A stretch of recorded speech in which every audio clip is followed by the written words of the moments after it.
ሰላም ሰላም የህያው ቃል ሚዲያ ተከታታዮች በያላችሁበት ጸጋ ከሁላችሁ ጋር ይሁን። ወንድማችሁ ዮናስ በድሉ ነኝ። እንደተለመደው በአዳዲስና በአጫጭር በአስተማሪ ቪዲዮዎች ወደ እናንተ መጥቻለሁ። ለዚህ ቻናል አዲስ የሆናችሁ ሰብስክራይብ ማድረግ አይረሳ። እንዲሁም ደግሞ እስከ መጨረሻው ይህንን ቪዲዮ ተከታተሉት። መልካም ቆይታ። እንዴት ናችሁ? እናንተ ባላችሁኝ መንገድ ቪዲዮን ይዤላችሁ መጥቻለሁ። ብዙ ሰው ለምንድነው ቪዲዮን ያላመጣሽው? ተከፍሎሽ ነው ወይስ በዛ ሰዓት ይሄን ሁሉ አዎ ስትይ የነበረው አማርኛ አሰሚም መልእክቱ ያንቺ ካልሆነ በመሃል ማቋረጥ ትችይ ነበር ወይስ ኤአይ ነው ያላችሁ ብዙ ሰዎች አላችሁ። አሁን ቪዲዮን እስከ መጨረሻ ተከታትለን እንመለስ። ከዛ ያለውን እውነታ ነግራችኋለሁ። የትም እንዳትሄዱ፣ ተከታትለን እንመለስ። ለምን ታለቅሻለሽ? አስገርሞኝ። ምኑ? ሁሉም እውነት ነው የተነገረው። ቁሚልኝ። አሁን አንቺ ትልቁ ጥያቄሽ አንድና አንድ ነው፣ ትዳር። ቶሎ ተናገሪ። ምን? ትዳር ትጀምሪያለሽ፣ ይበላሻል። ይሄ ትዳር ያንቺ ነው ተብሎ በሐሰተኞች ነቢያት መልእክት መጣልሽ። እውነት ነው ብለሽ አገባሽ። ከዛ ተለያያችሁ፣ አልሆነም። አሁንም ሌላ ያሽ። በቃ ፍርሃት ይዞሻል። በብዙ ሰዎች ተከበሽ ነው ያለሽው። ሁለተኛ የምትሰሪው የማይመጥን ስራ ነው። የመርገምን ጉልበት የአንቺ ቤተሰብ ሁሉ የታሰሩ ናቸው። ትዳር ይዛሉ፣ ይበተናል። እውነት ነው። እናንተ ቤት ትዳር ይዛሉ፣ ምን ይሆናል? ይበተናል። የሱ ቤተሰብ ስንት ነው? 7። ያንቺስ? 7። ይሄ መርገም ዘሮችሽን ያደከመ ነው። አንድ ደግሞ ቦጋለ እና ቪዲዮን እንዳያችሁት ነው።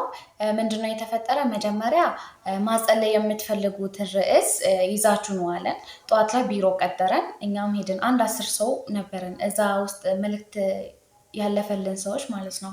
እና እኔ በርግጥ ብዙ ርዕስ ነበረኝና ግን በቃ ከሰው አይበልጥብኝም ብዬ የእህቴን ፎቶ አሳየሁት። በልጅነቷ ነው ያገባችው። ትዳሯን ብሬክ አርጋለች። ወደ ትዳሯ እንድትመለስ እፈልጋለሁ። አሁን ደግሞ የሆነ ስራ ልትጀምር ነው። አሁን የምትሰራው ስራ አይመችም እና በሱ እንድትጸልይላት ነው የምፈልገው። እኛ 7 ነን በቤተሰብ። ከቤተሰባችን እሷ የመጀመሪያ ናት፣ የኔ ታላቅ ናት ብዬ ነግሬው ነበር ማለት ነው። እሱም በጣም ጸልይልኝ ብዙ ጥያቄዎች ሲጠይቀኝ ነበር። በልጅነቷ እንዳገባች፣ ትዳሯን እንደፈታች፣ ስራዋ አይመች እንዳላት እና የተለያየ ሰዎች እንደሚጠይቋት ግን ደግሞ የእግዚአብሔር ፍቃድ እሷ ላይ እንዲፈጸም እንደምፈልግ ነገርኩት ማለት ነው። እና ከነገርኩት በኋላ ትንሽ ጸለይልኝ። ስለዚህ ነገር ቢሮ አዳራሽ ውስጥ እግዚአብሔር ለሁላችሁም ኢንፎርሜሽን ከኛ ከሰበሰበ በኋላ ስለነገራችሁኝ ነገር እግዚአብሔር አዳራሽ ውስጥ መልሱን ይሰጣችኋል አለን። ከዛ እሻልን ወደ አዳራሹ ሄድን። ከሷ ሲጀምር 7 ቤተሰብ ነው ያለሽ አላት። አዎ እውነት ነው፣ ተናግራ ነበር። ሁለታችንም ተናግረን ነበር። ዛሬ ማታ 12 ሰዓት ላይ በአደጋ መኪና ትሞቺ ነበር አላት። ከዛ አለቀስኩኝ። የመጣንበትን ኤሪያ ከአየር ጤና ነው የመጣችሁት ብሎ ተናገረ። በርግጥ ከኛ አልሰማም። እሱም ማስደነቀኝና ጌታ የኔ ምላሽ ደግሞ ምን ይሁን፣ የእህቴ ምላሽ ደግሞ ምን ይሁን የሚለውን እያለቀስኩኝ ነበር በውስጤ። አስነሳኝ። ለምንድነው የምታለቅሽ ሲለኝ ያልከው ነገር እውነት ነበር አልኩት። ምክንያቱም የመጣንበትን ኤሪያ ተናግሯል፣ ከኛ አልሰማም። የእሷ ምላሽ ሞት በመሆኑ በጣም አዝኜ ነበር። ወደ እኔ ሲመጣ ርዕስሽ ትዳር ነበር አለ። አዎ አልኩት። አግብተሽ ፈታሽ? አዎ አልኩት። ከአንዴም ስንቴ ከተለያየ ነቢያት ተነገረሽ፣ እሱም መለየት ትፈልጊያለሽ አሁን አለ። አዎ አልኩት። እኔ አዎ ስለ የነበረው መጀመሪያ አውርተን ነበር ከሱ ጋር ስለ ጉዳዩ እና ምላሹን ለመስማት ነው። ምክንያቱም እንዲሳሳታል ብዬ አላሰብኩም። ከብዙ ሰው ኢንፎርሜሽን ሲቀበል ስለነበረ ተምታቶበት ይሄን ናይል ወደ እኔ ያዞረዋል ብዬ አላሰብኩም ነበር። እንዳንድ የእግዚአብሔር ሰውም ደግሞ ምንም ያህል እኔ ብሳሳት ወይ መጀመሪያ ኢንፎርሜሽኑን በደንብ መስማት ነበረበት፣ ወይም ደግሞ ይሄን ያህል እግዚአብሔር የሚገልጥለት ከሆነ እኔ ላይ ማድረግ አልነበረበትም።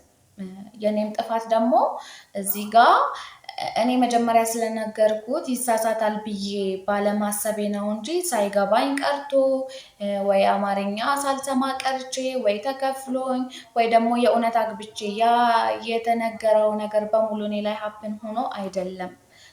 በተቻላችሁት መንገድ እሺ እንግዲህ ይህን ቪዲዮ እንደሰማችሁት ነው እህታችን እግዚአብሔር ዘመንሽን ይባርክ። እንግዲህ ብዙ ጊዜ ደጋግመን የምንናገረው ጉዳይ ነው። እነኛ ሐሰተኛ ነቢያቶች በመድረክ ላይ የሰው ስም እየጠሩ ከየት አካባቢ እንደመጡ ጉዳያቸውን፣ ችግራቸውን በመድረክ ላይ ሲገልጡ እግዚአብሔር እየገለጠላቸው ነው የሚመስላቸው ብዙዎች ማለት ነው። እና እህታችን እንግዲህ በግልጽ እንደተናገረችው ወደ ቸርች ከመግባታቸው በፊት ወደ ቢሮ ገብተው የሚጸልዩበትን ርዕስና ዲቴል እያንዳንዱን ኢንፎርሜሽን ጠይቀዋቸው ነበር።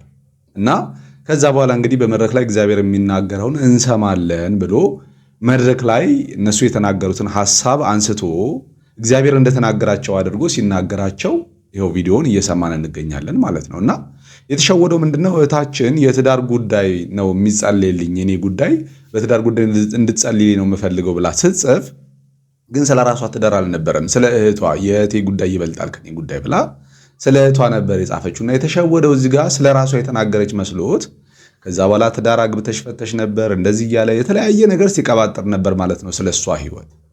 እና ሐሰተኛ ከዚህ በፊትም በሰራሁት ቪዲዮ ምን ተስኖት ላይ ብዙ ቪዲዮ ተሰራለና እስቲ በማስረጃ ሐሰተኛ ነብይ ስለመሆኑ በማስረጃ አቅርበልን የሚልና ሐሳብ ያነሳ ሰው ነበር። ይሄውና ከዚህ በላይ ምንም ነገር አያስፈልግም።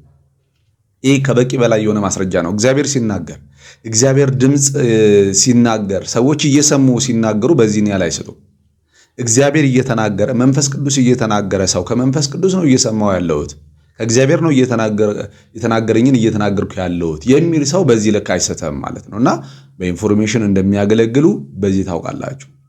በሐሰተኛው እስራኤል ዳንሳም ቸርች ላይ በገስታውስ ውስጥ ምን አይነት ጉድ ሲሰራ እንደነበር ከዚህ በፊት ተናግሬያለሁ አይደለ? ሰዎች ሊጸልዩ ጎንበስ ሲሉ ቦርሳቸውን እያወጡ ከቦርሳቸው ውስጥ በፎቶ እያነሱ ማስረጃዎቻቸውን መታወቂያቸውንና አጠቃላይ ይዘው የመጡትን ጉዳይ ፎቶ እያነሱ ለነብዩ ይሰጡታል። ነብዩ ደግሞ ያን ይመለከትና በመድረክ ላይ ከሌ የምትባል ሰው ተነስ እንደዚህ እግዚአብሔር ይለኛል እያለ እየተናገረ እግዚአብሔር እንደሚናገረው እያስመሰለ ብዙ ሰዎችን ሲያጭበረብር እንደነበረ ቪዲዮ ይዤላችሁ ከዚህ በፊት መጥቻለሁ። አሁን ደግሞ እህታችን ከዚህ በፊት ያለ ቪዲዮ ነበር የመጣችው። አሁን ግን በማስረጃ ቪዲዮን ይዛ መጣ እውነቱን ገልጣለች ማለት ነው። እግዚአብሔር ዘመኗን ይባርክ። ሌሎቻችሁም ይሉንታ ይዟችሁ ነው እንጂ አፍራችሁ ነው እንጂ ብዙዎች አለን በእንደዚህ አይነት መንገድ ተታለን፣ ነገር ግን መድረክ ላይ ወተን ሚዲያ ላይ ወተን እንደዚህ ማጋለጥ የምንፈራ ሰዎች አለን እና ሌሎች እንዲድኑ ሌሎች ከነኛ ሐሰተኛ ነቢያቶች ከነኛ ነጣቂዎች እንዲያመልጡ ይህንን ነገር አውጥተን የማጋለጥ ግዴታ አለብን። ወንድምናቶች መፍራት አያስፈልግም። በእግዚአብሔር ስም የሚነገር ነገር በእግዚአብሔር ስም የሚሸቀጥ ነገር መጋለጥ አለበት እና እስከ መቼስ እያጭበረበሩ ይኖራሉ እነኚህ ሰዎች። ሐሰተኛ ስራቸው ለሕዝብ መገለጥ አለበት። ሰዎች ደግሞ ከተሳሳተው አካሄዳቸው መመለስ አለባቸው ብዬ አስባለሁ። ኛውን ሐሰተኛ ወንበዴ የአራራውን ቲቪ ባለቤት መሰረትን እንገልጣለን። ከዚህ በፊት መረጃዎች የደረሱኝ ቢሆንም የተቀረጸበት ካሜራ ጥራት ስለሌለው ሳላቀርበው ቀርቻለሁ። የዚህኛው ደግሞ ከአባቱ ጋር የደም ካንሰር ህመምተኛ የሆነው ልጅ ወደ ህንድ ሀገር ሄዶ መታከም እንደሚገባው የተነገረውን የሕክምና ወረቀቶች ሰብስቦ በዚህ ወንበዴ መድረክ ላይ ይገኛል። ይሄም ወንበዴ እንደተፈወሰና መድረኩን መሮጥ እንደሚችል ነግሮት በዚህ ሐሰተኛ ወንበዴ መዳኑ የተነገረው ይሄ አሳዛኝ የሻሸመኔ ወጣትና አባቱ በደስታ ከአንደኛው ኮርነር ወደ ሌላኛው ኮርነር በመዝለል ደስታቸውን ገልጸው ምስጋናቸውን አቅርበው ወደ ቤታቸው ይመለሳሉ። ነገር ግን የዚህ ምስኪን ወጣት ጤና መሻሻልን አላደረገም። እየባሰበት ሲሄድ ሂዱና ታከሙ ወደ ተባሉበት ወደ ህንድ ሀገር ይሄዳሉ። በዛም ሕክምናውን እየተከታተለ ሳለ ይሄ ድነሃል፣ እግዚአብሔር ተናግሮኛል፣ አንተ ተፈውሰሃል የተባለ ወጣት አርፏል። አስክሬኑን ይዞ አባቱ በቅርብ ቀን ወደ ኢትዮጵያ ይገባል። ተከታተሉት። መካዮ አነ ወቀዮ ገሜ ቴስሲ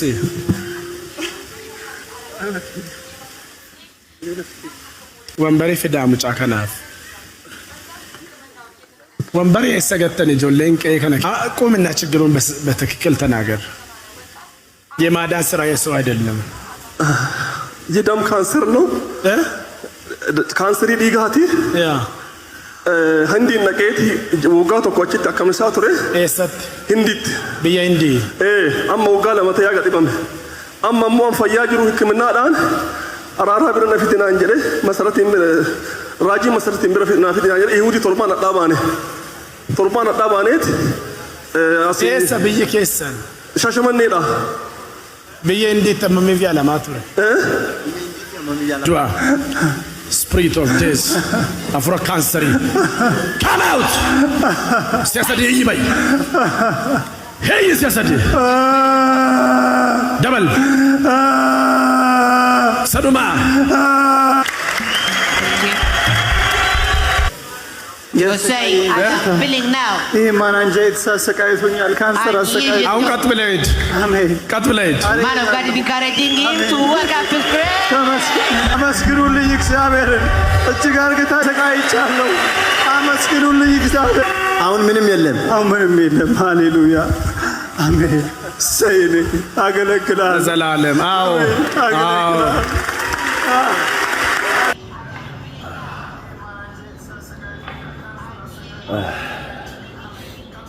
በፊታችሁ የመጣውኝ እንግዲህ ልጄ ታሞ እንድጸልዩልኝ በሚዲያ ላይ ያወራው ነበረ እና እግዚአብሔር ልጄን ወደ ራሱ ሰብስቦታል። እሱ ወደ ተሻለ ሄዷል። ነው የምትወዱት ቢኒን እግዚአብሔር ወደ ራሱ እቅፍ ወስዶታል። ምንድነው የሚሻላችሁ? ጆሮአችሁ እየሰማ አይናችሁ እያየ እየተነገራችሁ የሌሎችን መከራ እያያችሁ የሌሎችን ስቃይ እያያችሁ የሌሎችን ሞት እያያችሁ ወደ እነዚህ ወንበዴዎች አትሂዱ። ምንም የምታገኙት የምታተርፉት ነገር የለም። የሚያሰሩት በጠቅላላ ድራማ ነው። ከዚህ በፊትም ይሄ መሰረት የተባለ ሰው የደረሰኝ መረጃ የመድረክ ላይ ድራማው እንዴት እንደተተወነ ነው። ካሜራው ስለማያይ በደንብ ጥራት ስለሌለው ነው ያላቀረብኩት። እባካችሁን መድኃኒታችሁንም እየጣላችሁ አትሙቱ። እግዚአብሔር በዶክተሮችም እጅ ተጠቅሞ ይፈውሳችኋል።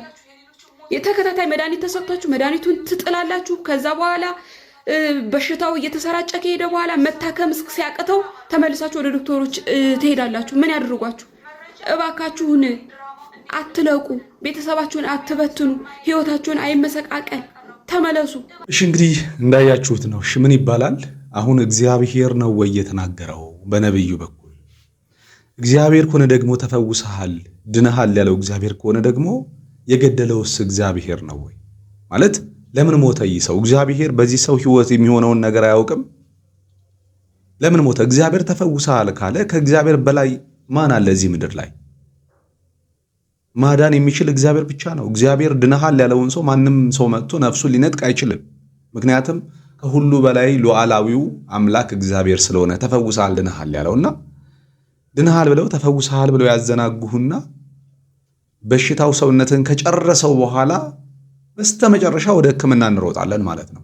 የዛን ጊዜ ዶክተሮቹም ከአቅማቸው በላይ ይሆንና በስተመጨረሻ ህይወታችንን እንነጠቃለን ማለት ነው። በማ ምክንያት? በእነኛ አጭበርባሪዎች በእነኛ ሐሰተኛ ነቢያቶች ምክንያት። ይሄንን ተመልክታችሁ ራሳችሁን እንድታስመልጡ ወንድማዊ መልእክቴን አስተላልፋለሁ። በቃ እነሱ ከእግዚአብሔር እየሰሙ እንደማያገለግሉ ከእግዚአብሔር እየሰሙ እንደማይነግሯችሁ በዚህ ታረጋግጣላችሁ። በቃ ከራሳቸው ጋር ናቸው፣ ከእግዚአብሔር ጋር አይደሉም። እነሱ ወይ ከጨለማው ዓለም ከክፉ መንፈስ ነው የሚሰሙት፣ ወይ ደግሞ ከራሳቸው እያጭበረበሯችሁ ነው የሚሆነው እንጂ ፈጽሞ ከእግዚአብሔር ጋር አብረው የሚሰሩ ሰራተኞች አይደሉም። እግዚአብሔር አምላክ እንደዚህ አይነት ውሸታም አምላክ አይደለም። እስቲ ሌላ ደግሞ እዚሁ ቸርች ውስጥ ደግሞ የተሰራውን ሌላ ቪዲዮ ላሳያችሁ። Watching. Man of God is ministering to him. The Holy Spirit is running the divine procedure. Amen. Healing the fractured hand bone. Look at me, brother. Stand up straight. Okay? Amen. Rise it up. In the mighty name of Jesus Christ. Amen. Amen. Amen. Okay, Naila, I'm not Ramos. Most of the rice. Remove of yourself the bandage. Be free. In the mighty It is a fight. Jesus Christus. Amen. Amen. Amen. ወይኔ ወንድሜ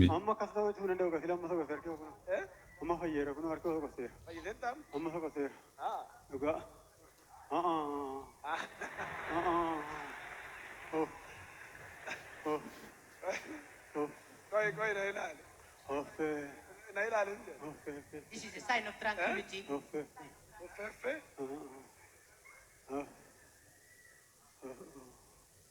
Bubatti garagalee naqamte nama gahu qabdaa dhanidha. Gaafa nuhumoo waldaa raaraan gaamanii naqotee addarbi. Magana gaamne. Amiin. Amiin. Na ilaala, okay? Na ilaala. Irraa galee. Reega akkas godhame. Akkas dachaas. Yaa.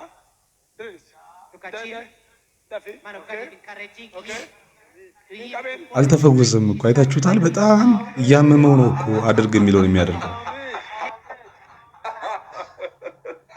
እንግዲህ እንዳያችሁት ነው። በቃ ማለት ፌክ ነው ሁሉም ነገር ማለት ነው። እንግዲህ ፈውስ ማለት እንደዚህ አይደለም አይደል? እንዲያውም መዳኗን በሰውነቷ አወቀች ነው የሚለው። አንዳንዱ ከበሽታው ተነስቶ የታመመበትን ሲተኛ የነበረበትን አልጋ ተሸክሞ ይሄዳል። አልጋውን ተሸክሞ ማለት ፍጹም ደህና ሆኖ ማለት ነው። እግዚአብሔር ሲፈውስ እንደዚህ አይደለም። እግዚአብሔር አምላክ ፈዋሽ አምላክ ነው። እግዚአብሔር የሌለን እንዳለ አድርጎ የሚጠራ አምላክ ነው። እግዚአብሔር አምላክ ሙት የሆነውን የበሰበሰውን ነገር ህይወት የሚሰጥ አምላክ ነው። እሱ የሚታማ አምላክ አይደለም። ነገር ግን በስሙ እየነገዱ ያሉ እያጭበረበሩ ያሉ እነኚህ ወንድሞች ግን ከእግዚአብሔር አይደሉም። እግዚአብሔርም ሲሰራ እንደዚህ አይደለም እና እባካችሁ አትታለሉ። እንደምናቶቼ ወደ ቃሉ እንመለስ፣ ወደ እግዚአብሔር እንመለስ፣ የእሱን ድምፅ እንስማ። ቃሉ የሚለንን ነገር ለማድረግ ራሳችንን እናዘጋጅ፣ እንገዛለት። ማለት የበላይ ባለስልጣን ቃሉ አይደለም። ከቃሉ ጋር ለምን እንጋጫለን? ለአንድ ነብይ ብለን አንድ ሰው ሲዋሽ ይሉንታ ይዞን ከመጽሐፍ ቅዱስ ውጭ የሆነ ነገር ሲያደርግ ይሉንታ ይዞን አሜን ነው እልል በሉ አጨብጭቡ ሲል ከምናጨበጭብ ለምንድን ነው ለእግዚአብሔር ቃል ማንገዛው ማንታዘዘው? ለምንድን ነውና ወደ ቃሉ እንመለስ። እንግዲህ ማጭበርበራቸው በዚህ መንገድ እየቀጠለ ነው ማለት ነው። በውሃ ግድግዳ በደም መሰረት ለክብር መረዳት በስም ጠራት ቤተ ክርስቲያን ተዋህዶ ናት። በውሃ ግድግዳ በደም መሰረት ለክብር መረዳት በስም ጠራት ቤተ ክርስቲያን ተዋህዶ ናት። የዘለደታ እንግዲህ ሰሞኑን ጌታን ተቀበለች ተብሎ ሲነገርላት ሲወራላት የነበረችው በሚዲያ ላይ ራሄል ጌቱ እንግዲህ ድጋሚ ስቴዲየም ላይ አርሰናል ዋንጫ መብላቱን አስመልክቶ የተዘጋጀ ኮንሰርት ነበር እና እዛ ላይ ዘፍና ነበረ። እዛ ፕሮግራም ላይ እሷ ነበረች የምትዘፍነው ማለት ነው። እና በዚህ ምክንያት በመስፈኗ ምክንያት ጌታን እንዳልተቀበለች በማረጋገጡ ደስ ብሎታል ማለት ነው። እና ብዙዎች ሰሞኑን አንዳንድ ቪዲዮ ስመለከት ነበርና ጌታን ተቀበለች የተባለችው ራሄል ጌቱ ጌታን አልተቀበለችም፣ ልትዘፍን ነው፣ ኮንሰርት አላት እያሉ በጣም ደስታቸውን ሲገልጹ ማለት ነው። እንግዲህ አስቡ፣ ጌታን ስትቀበል ዘፈንትታ ነው ጌታን የምትቀበለው። ጌታን አልተቀበለችም የተባለው ደግሞ በመቀጠል እንደምትዘፍን ሲታወቅ ነው ማለት ነው። እና አያችሁ፣ የእሷ ህይወት ማምለጥ አይደለም የሚያሳስባቸው የሚያስጨንቃቸው። እሷ በዘፋኝነቷን ብትቀጥል ችግር የለባቸውም፣ ግን ዘፋኝ ከሆነች ኦርቶዶክስ እንደሆነች ይታወቃል ማለት ነው።